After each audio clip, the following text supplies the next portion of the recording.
Hello મિત્રો, જય શ્રી કૃષ્ણ. મારી હોમ કુકિંગ રસોઈની ચેનલમાં તમારું સ્વાગત છે.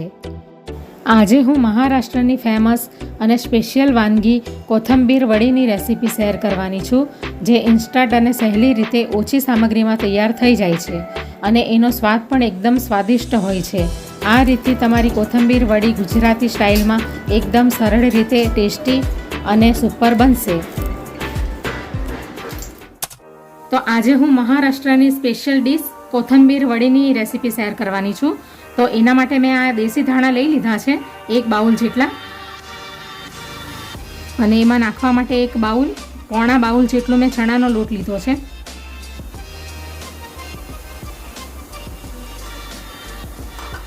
અને કોથંબીર વડી એકદમ ક્રિસ્પી સારી બને એટલા માટે આ 2 ચમચી જેટલો ચોખાનો લોટ લીધો છે. હવે આપણે એની અંદર આ મરચાં અને લસણ નાખીશું. તમારે આદું નાખવું હોય તો નાખી શકાય. હવે એની અંદર આ મસાલા નાખીશું. અડધી ચમચી હળદર છે, 1 ચમચી લાલ મરચું છે, અને અડધીથી પણ ઓછી ચમચી હિંગ છે, અને આ ધાણા જીરું પાવડર છે, એ આપણે અંદર નાખી દઈશું. હવે આપણે સ્વાદ અનુસાર મીઠું નાખીશું, અડધી ચમચી. હવે આપણે એની અંદર 1 ચમચી સફેદ તલ નાખીશું. થોડો અજમો નાખીશું આપણે, 2 ચપટી જેટલો, હાથથી ક્રશ કરીને. થોડું અંદર લીંબુ નાખીશું આપણે.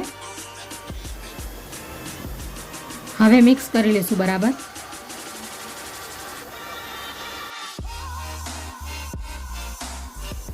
આ કોથંબીર વડીમાં ધાણાનું પ્રમાણ એટલે કે કોથમીરનું પ્રમાણ થોડું વધારે રાખવાનું હોય છે. આપણે એની અંદર એકદમ થોડું પાણી નાખવાનું છે, અને એનો ડો કેવો આપણે રોટલીનો બનાવીએ છીએ એ ટાઈપનો એનો નરમ ડો તૈયાર કરવાનો છે. આપણે એનું બેટર નથી તૈયાર કરવાનું.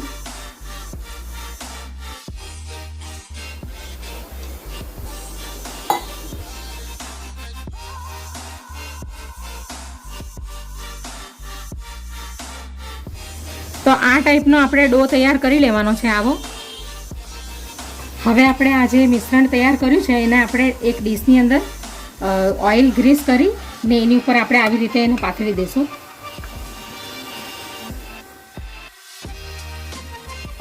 તો હવે મેં આ કોથંબીર વડીના લોટને ડીશમાં પાથરી દીધો છે. હવે એની ઉપર આપણે થોડાક તલ નાખી દઈશું.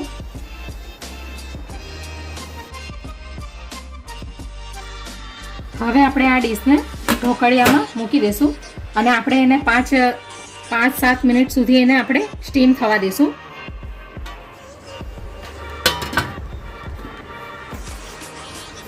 મીડિયમ ફ્લેમ પર આપણે એને સ્ટીમ કરીશું. તો 7 મિનિટ થઈ ગઈ છે. તો હવે આપણે ચેક કરી લઈશું.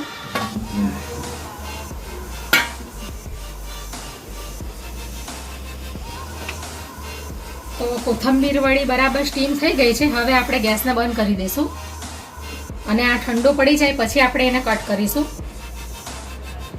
હવે આપણે એને 5 મિનિટ ઠંડુ થવા દઈશું. તો હવે આપણે કોથંબીર વડીને કટ કરી લઈશું.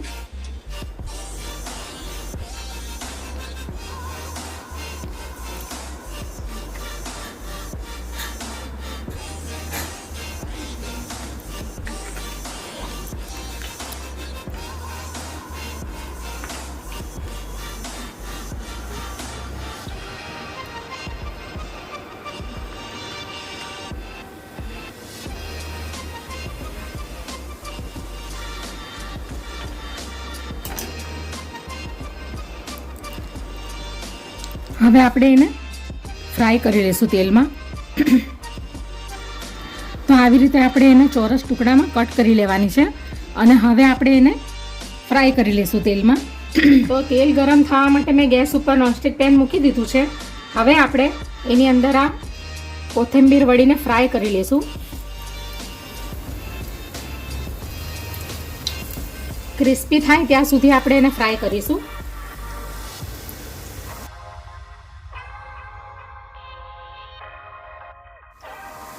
હવે આપણે એક સાઈડેથી પલટાવી લઈશું.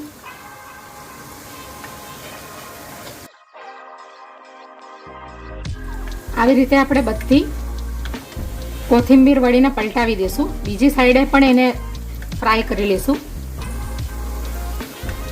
તમારે વધારે તેલ લઈને એને ફ્રાય કરવી હોય તો કરી શકો તમે.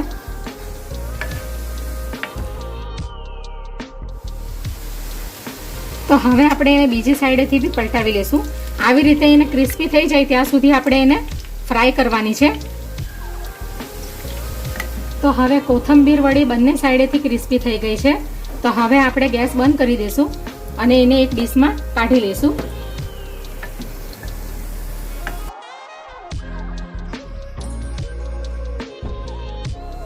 આવી રીતે આપણે તેલ થોડુંક નિતારીને પછી કાઢી લેવાની ટીશ્યુ પેપર પર, એટલે વધારાનું એક્સ્ટ્રા ઓઇલ છે એ બધું ટીશ્યુ પેપરમાં સુસાઈ જાય. તો હવે મહારાષ્ટ્રની ફેમસ કોથંબીર વડી તૈયાર છે. તો હવે આપણે એને ડીશમાં કાઢી લઈશું.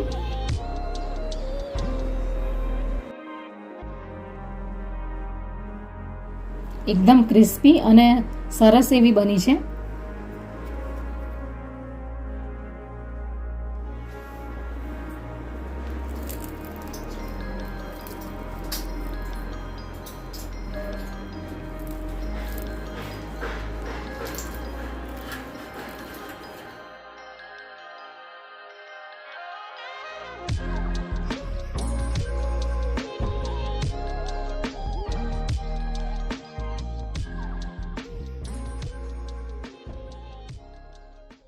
Audio Jungle.